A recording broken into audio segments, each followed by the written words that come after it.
سورۃ آل عمران کی آیت نمبر 149۔ الحمدللہ وکفی وسلام علی عبادہ الذین اصطفی، خصوصا علی سید الرسل وخاتم الانبیاء وعلى آلہ واصحابہ الاتقیاء، اما بعد فاعوذ باللہ من الشیطان الرجیم، بسم اللہ الرحمن الرحیم۔ یا ایہا الذین آمنوا ان تطیعوا الذین کفروا یردوکم علی اعقابکم فتنقلبوا خاسرین، بل اللہ مولاکم وہو خیر الناصرین۔ سنلقی فی قلوب الذین کفروا الرعب بما اشرکوا باللہ ما لم ينزل به سلطانا ومأواہم النار وبئس مثوى الظالمین۔ یا ایہا الذین آمنوا، اے ایمان والو، ان تطیعوا الذین کفروا، اگر تم لوگ بات مانو گے کافروں کی، یردوکم علی اعقابکم، تو یہ تمہیں تمہاری ایڑیوں کے بل واپس لوٹا دیں گے، فتنقلبوا خاسرین، بس تم پلٹو گے بڑے نقصان کے ساتھ۔ بل اللہ مولاکم، بلکہ اللہ ہی تمہارا مولا ہے، وہو خیر الناصرین، اور وہ سب مدد کرنے والوں میں بہترین مددگار ہے۔ سنلقی فی قلوب الذین کفروا الرعب، ان قریب ہم ڈال دیں گے کافروں کے دلوں میں رعب کو، بما اشرکوا باللہ، اس وجہ سے کہ انہوں نے اللہ کے ساتھ شرک کیا، ما لم ينزل به سلطانا، ان چیزوں کا جن کے متعلق کوئی سند اور دلیل نہیں اتاری، ومأواہم النار، اور ان کا ٹھکانہ جہنم کی آگ ہے، وبئس مثوى الظالمین، اور ظالموں کا ٹھکانہ کتنا برا ہے۔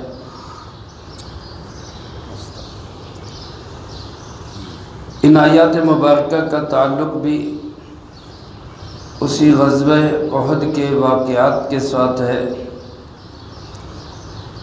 غزوہ احد میں جب اس بات کی افواہ پھیلا دی گئی کہ نبی کریم صلی اللہ علیہ وآلہ وسلم شہید ہو گئے ہیں، تو جہاں اور بہت سارے مسائل پیدا ہوئے، وہاں ایک مسئلہ یہ بھی پیدا ہوا کہ کافروں نے اور منافقوں نے یہ کہنا شروع کر دیا کہ جب حضرت محمد صلی اللہ علیہ وسلم ہی نہیں رہے تو اے ایمان والو، تم بھی اب اپنے سابقہ عقیدے کی طرف واپس آ جاؤ، پھر دوبارہ اسی شرک پہ آ جاؤ، اسی بے دینی پہ آ جاؤ، تاکہ یہ جو ہمارا تنازع ہے، اختلاف ہے، لڑائی جھگڑا ہے، یہ بھی ختم ہو جائے۔ بظاہر ٹائٹل بڑا خوبصورت ہوتا ہے باطل کا کہ ہم امن قائم کرنا چاہتے ہیں، امن کے لیے اپنا عقیدہ چھوڑ دو، نظریہ چھوڑ دو۔ اللہ رب العالمین نے ایمان والوں کو تنبیہ کی، جو اصل میں میرے آپ کے لیے، آج کے دور کے مسلمانوں کے لیے بھی ہے۔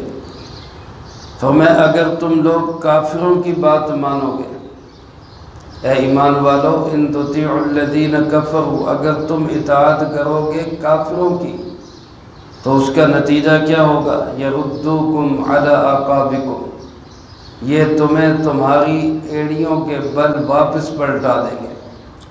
یعنی پھر کفر میں لے جائیں گے تمہیں، اور اس کے نتیجے میں فتنقلبوا خاسرین، تم بہت بڑے خسارے کے ساتھ واپس پلٹو گے، بہت بڑا تمہارا نقصان ہو جائے گا۔ میرے محترم دوستو، آج ہمارے اصل مرض کی جڑ یہی ہے کہ ہم اپنے فیصلے خود کرنے کی بجائے کافروں سے کرواتے ہیں۔ IMF سے پوچھتے ہیں جناب ہمیں کیا کرنا چاہیے، FATF کی اطاعت کر رہے ہیں کہ جناب آپ ہمیں حکم کریں، جو آپ کہیں گے ہم وہ کر لیں گے۔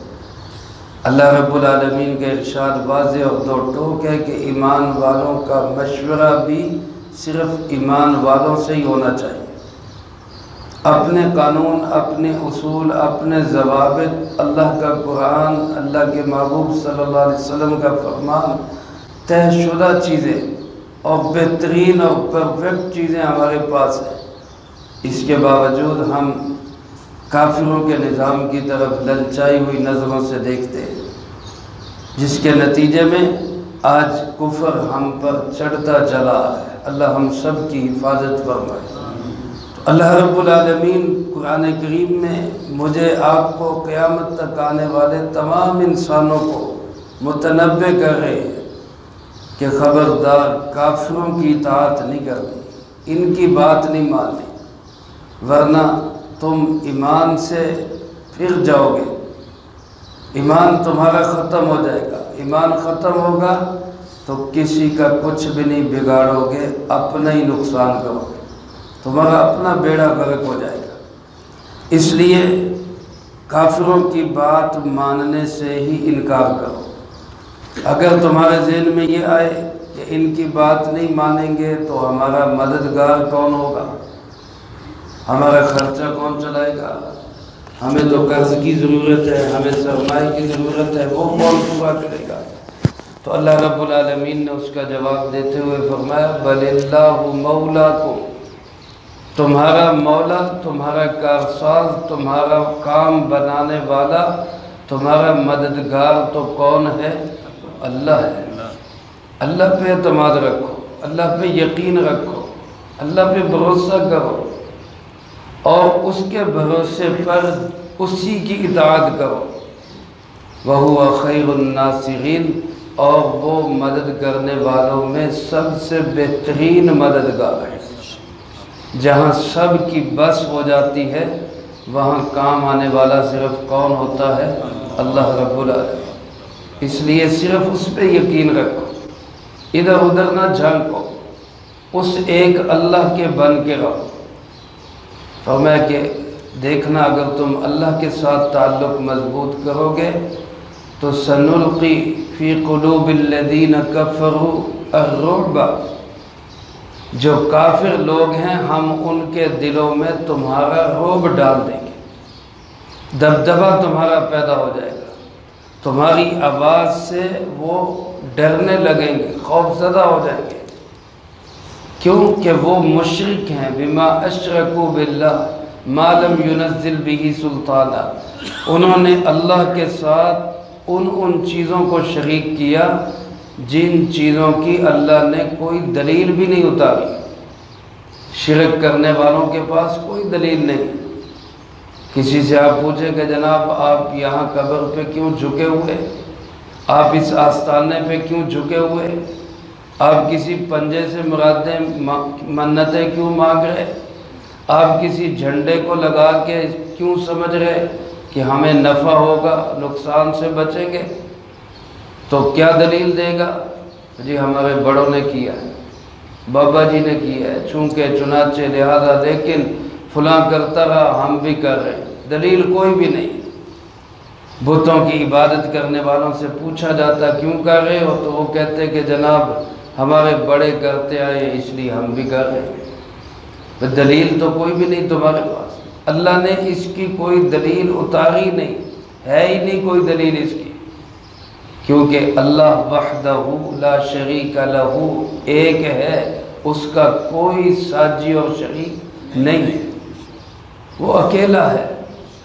تو جس کا اللہ کی ذات پہ بھروسہ اور اعتماد ہوگا وہ بہادر ہوگا، وہ بزدل نہیں ہوگا، وہ گھبرائے گا نہیں، وہ ڈرے گا نہیں، کیونکہ اس کا بھروسہ سب سے بڑی طاقت پہ، اور جس کا اعتماد، جس کا تعلق، جس کا بھروسہ دائیں بائیں جھانکتا ہوگا، کبھی ادھر اس کا سہارا کبھی اس کا سہارا، وہ ہمیشہ بزدل ہوگا، وہ ہمیشہ سہارے ڈھونڈتا رہے گا۔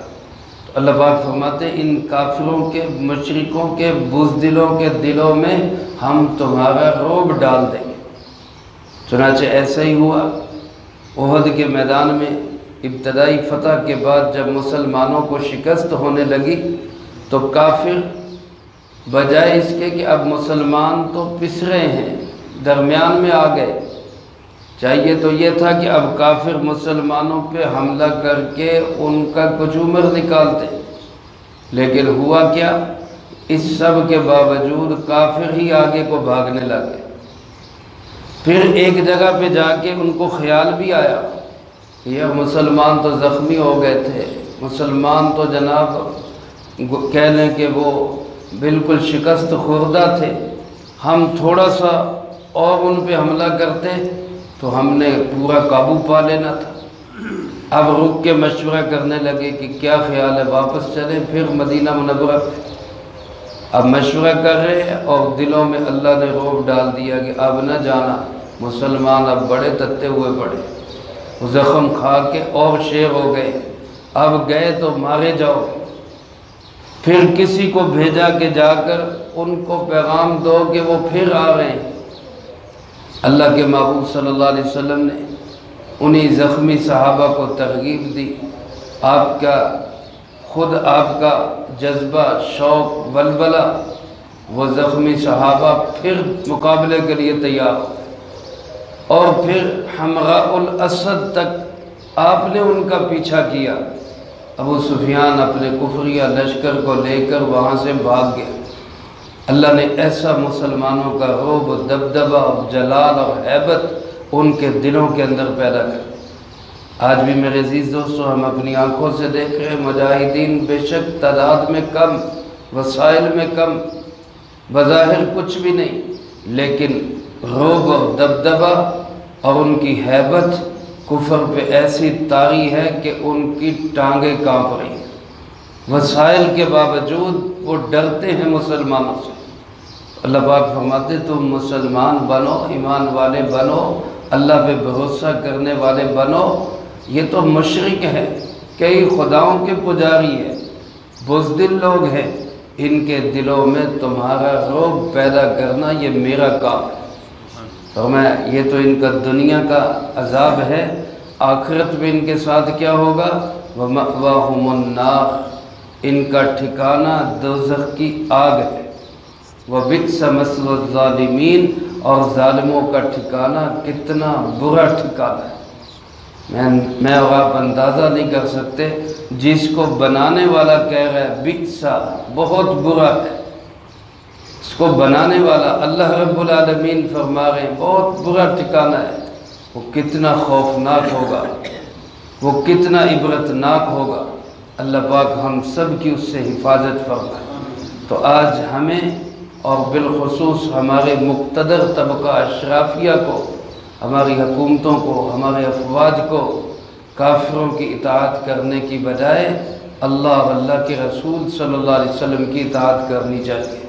اللہ مجھے آپ کو سب کو اس کی توفیق نصیب فرمائے، جو کہا سنا اس کو زندگی میں لا کے دوسروں تک پہنچانے کی توفیق عطا فرمائے۔ اللہم انت السلام ومنک السلام، تبارک ربنا وتعالیت یا ذا الجلال والاکرام۔ اللہم اعنا علی ذکرک وشکرک وحسن عبادتک۔ اللہم احسن عاقبتنا فی الامور کلہا واجرنا من خزی الدنیا وعذاب الآخرہ۔ اللہم باقیتا کباقیت الولید، اللہم استر عوراتنا وآمن روعاتنا۔ اللہم انا نجعلک فی نحورہم ونعوذ بک من شرورہم۔ اللہم اکفنا بحلالک عن حرامک واغننا بفضلک عمن سواک۔ اللہم اکفنا کل مہم من حیث شئت ومن این شئت۔ رب اغفر وارحم وانت خیر الراحمین۔ رب ارحمہما کما ربیانی صغیرا۔ اللہم ربنا هب لنا من